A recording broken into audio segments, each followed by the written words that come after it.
Hello viewers, hope you're doing well. Today in this video, I'm going to create an API to get the orders by user in our Node.js application. So let's get started. As you can see, an order service. So let me duplicate this function. Let me update the function name that we have, get orders by user. So it will be a async function. Inside the argument, it will get a user ID. Now inside this function, we have to get orders by user and the order status that we have list. Let me update the query that we have find. On the left side of this, we have to save the orders into this variable that we have orders.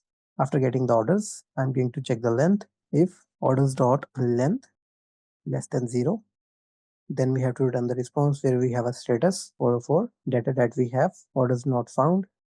After validating it, we have to return the orders. So let me remove this. So here I'm going to return the status that we have 200 and the data that we have orders. Let me export this function. Now after that, let me open here order controller. So here let me duplicate this function, update the function name that we have fetch orders by user. Let me export this function. Now inside this function, we have the try and the catch block. The catch block will catch an exception in case of API failing. Now inside the try block, we have to extract a user ID from request.user.id. After that, let me remove this line. Now here I'm going to call the function from order service that we have get orders by user. As you can see, the import. Now inside this function, we have to pass here a user ID.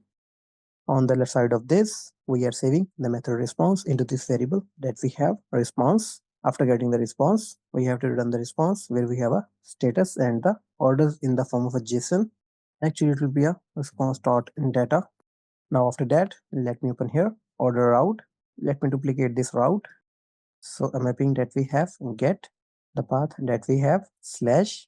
After the path, we have a few middlewares, authenticate, JWT, and the authorized role that we have customer. After these, let me call the function from order controller that we have fetch orders by user. Now let me open here the Postman and let's test the API. First, I'm going to generate the JWT of a customer.